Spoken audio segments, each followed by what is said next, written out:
Hello and welcome to Hibs Talk. I'm your host as always, Gav, and it's going to be a bit of a different podcast today as I'm on my own, but don't worry, we've still got like Dave and Money and that chipping in with their comments via audio clips, and we've got a lot of your guys' views on the main subject today, so let's just bash on with it. Main topic is all about Mark McNulty and whether his 2 appearances for Scotland, his 2 Scotland caps, will help or hinder Hibs on their hopes of re-signing him for next season. So, I mean, the Hibs forward is on loan from Reading at the moment, and he signed for Reading last year and signed a 4-year deal with the Championship side. So he has 3 years left, or just over 3 years, on the deal, which expires this summer of 2022. Sparky's been in great form for Hibs, it's fair to say. You know, in his 9 appearances, he scored 7 goals and 3 assists, and I think that's only 7 starts, so 7 goals and 7 starts. He's been averaging 1.08 goals a game, so basically a goal a game. He's been obviously, like I said, getting in with assists as well.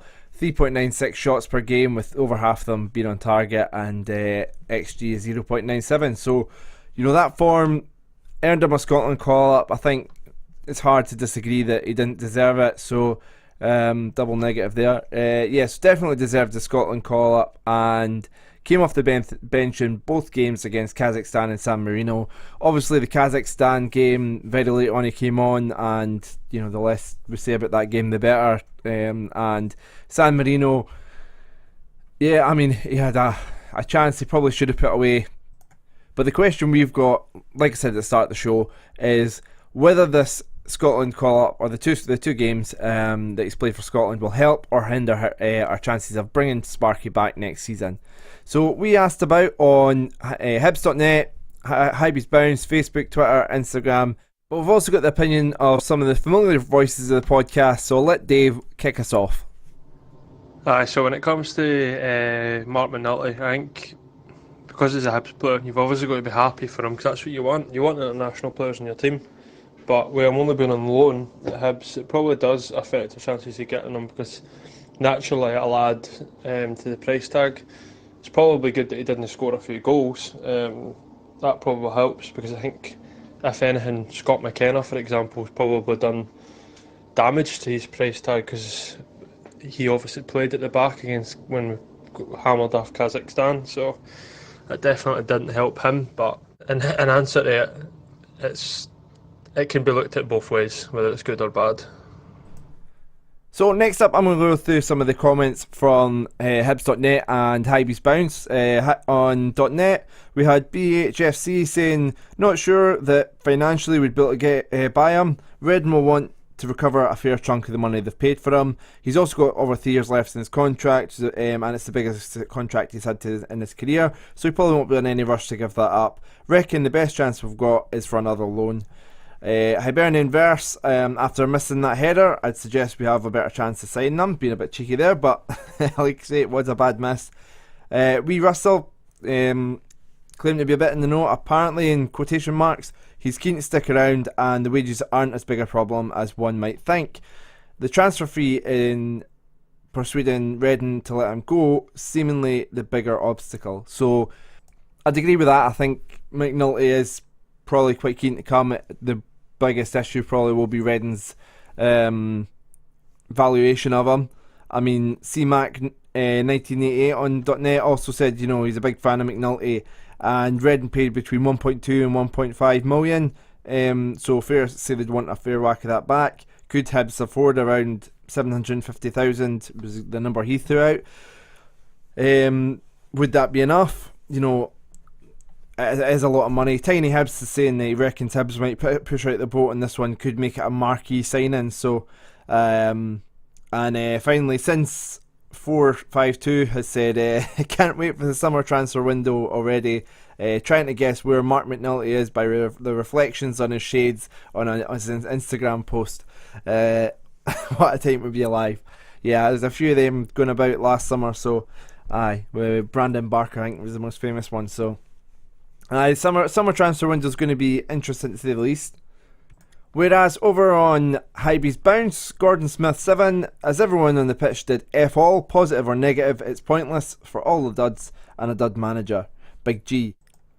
Hibs Abs pointed out that, you know, maybe it proves to the player that he can get in the Scotland squad while he's at the club, but the fact that he didn't do much, which wasn't his fault, as he's pointed out, and many did a lot worse, that really wouldn't push up his value.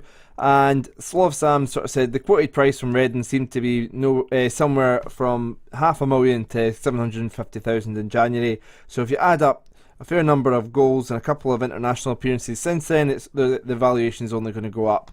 Forget that Hibs can't and won't pay that sort of money. Porteous and Canberra are the players Hibs hope will come good and can be sold on, but they aren't going to invest in Sparky and be sitting with a third player on their books for resale value. Hopefully another loan though, as it seems a decent possibility.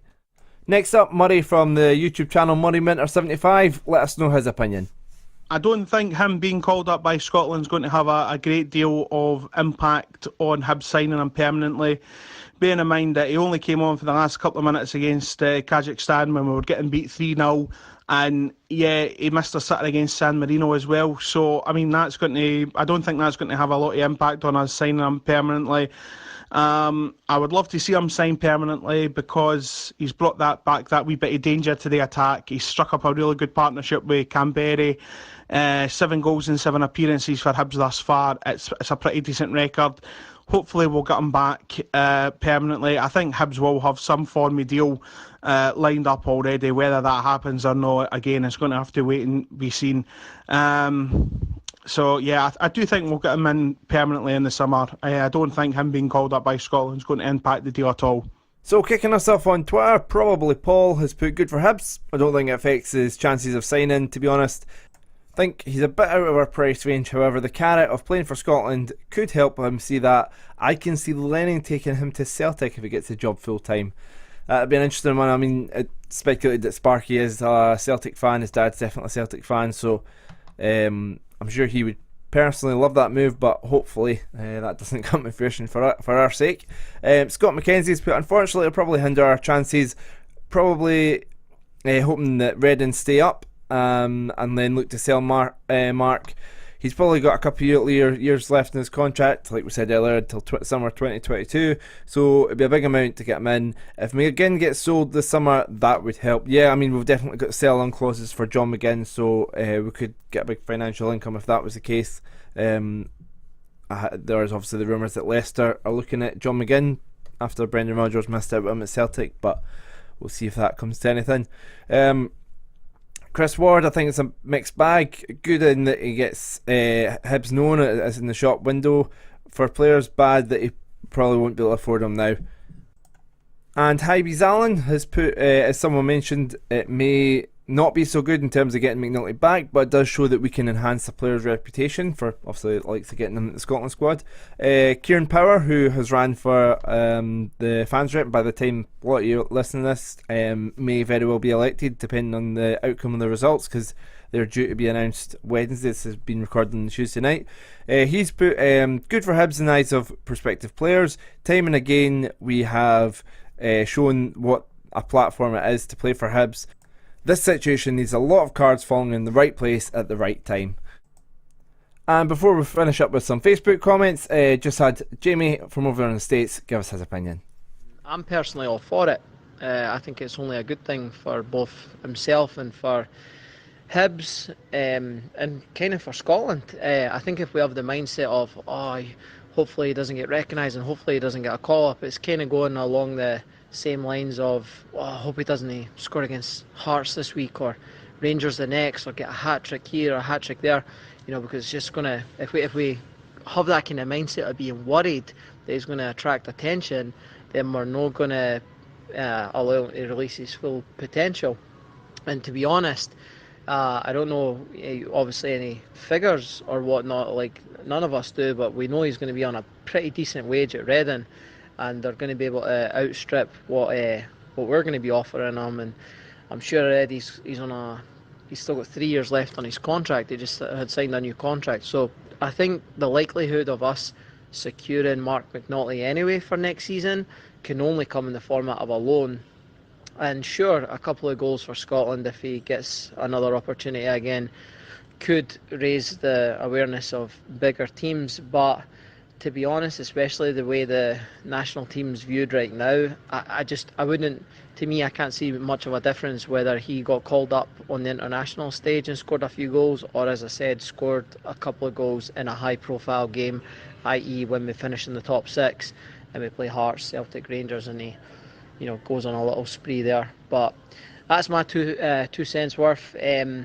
Just on Mark McNulty as a whole, I mean, absolutely fantastic player, and I'm obviously firmly in the camp. I couldn't think of anyone who wouldn't be, that I hope we get him. And I don't think it's out of the realms of a possibility of him signing again for Hibs for another year. Finish the season strong, as I say, maybe gets a couple of goals in a big high profile game, and who knows, we pip Hearts, we finish 4th, maybe even push 3rd. I wouldn't see it's out of the realms of possibility that he feels content and wants to stay at Hibs. I feel for him with his miss with a header for Scotland against San Marino. I mean, everyone knows Mark McNulty 9 times out of 10. He's doing that with his eyes closed. So that was kind of unfortunate. But just all in all, to wrap it up, I think it's a good thing. And I'm one of the few, especially these days, who's still a firm supporter of Scotland, and I want to see the national team do well. And I'm wanting as many Hibs players called up as possible whenever those squads come around. So it's a A-OK for me.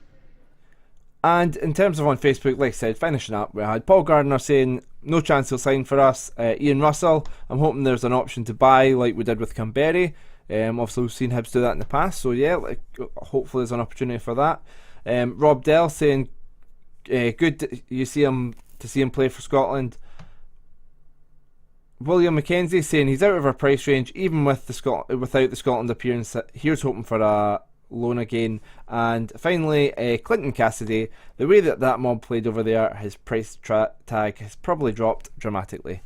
So we can only live in hope. Not the best performances from Scotland, to be fair, but there's plenty Scotland podcasts and Scottish football podcasts out there if you want to hear people talk about that. Personally, I'm just glad we're back talking about the Hibs. So let's move on now to continue talking about Hibs and fire on with the news. And I think it's fair to say we've been a bit short on numbers recently, but it's good to see some players coming back, as well as a new signing making his debut in the development game. So starting off with Ryan Gould, he managed to play 60 minutes in the development game's 5-0 win over Ross County, which took them to 7 wins on the bounce. He also scored the 3rd goal of the game, other goals coming from Lewis Allen, Shanley, and 2 from Innes Murray. Marvin Bartley also played 90 minutes for the game, and as I said, new signing Jonathan Spector also played, managing 67 minutes at centre back. Obviously, it's been talked about that he can play right back as well, so that's the position he was kind of playing, which maybe hence where his future is for the rest of the season at Hibs if he does get into the team. And there's a video out there of a really impressive clearance off the line. Recommend checking it out. That was during the first half when Martin was in goals, and at half time there was a substitution. We spoke about a few weeks ago about the fact that he was on the bench. Alan came on. Alan Combe came on, lifelong Hibs supporter, pulled on the jersey and played the second half, managed to keep a clean sheet. So yeah, great for him to see him play in the development team, even though he's at the age of 46 or something now. So good to see players coming back, players getting game time and stuff, and hopefully some of them are in contention for the Livingston game, which we'll preview at the end of the podcast.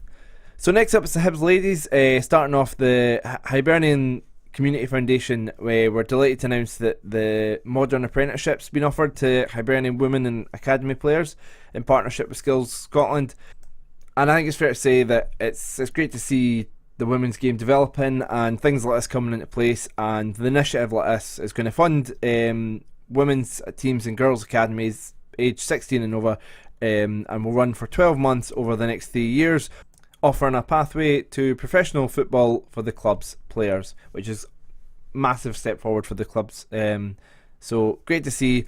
And in terms of their performances recently, they have been drawn against Spartans in the League Cup semi-finals, which is going to be held on Sunday the 14th of April at Broadwood Stadium in Cumbernauld. And the reason they're in the semi-final is because they beat Stirling University 6-0 with goals coming from Murray, Napier, Hunter, Fish and 2 own goals. And to finish up with the news, we've got 2 bits of fitness updates. Thomas Agipong, he has sort of been struggling. The manager was speaking about how it's been a bit difficult to kind of get him over the final hurdle, was the way he kind of put it. Every time he's been ready to go to that next stage in his rehabilitation, he's broken down. It's been really hard for him. So they're hopeful that we can get him out before the end of the season. I think he had the offer to kind of go back down and sort himself out down in Manchester, but chose to stay up here, which is great. He loves just being with the boys and stuff, and he's having so I have to say I was quite impressed with the little bits we saw of Aggie Pong. I hope that he does get game time between now and the end of the season, and I hope that we could kind of say, look, to Manchester City, look, this isn't kind of going as planned. Let's give the lad another year. Let's get him back up here next season on loan.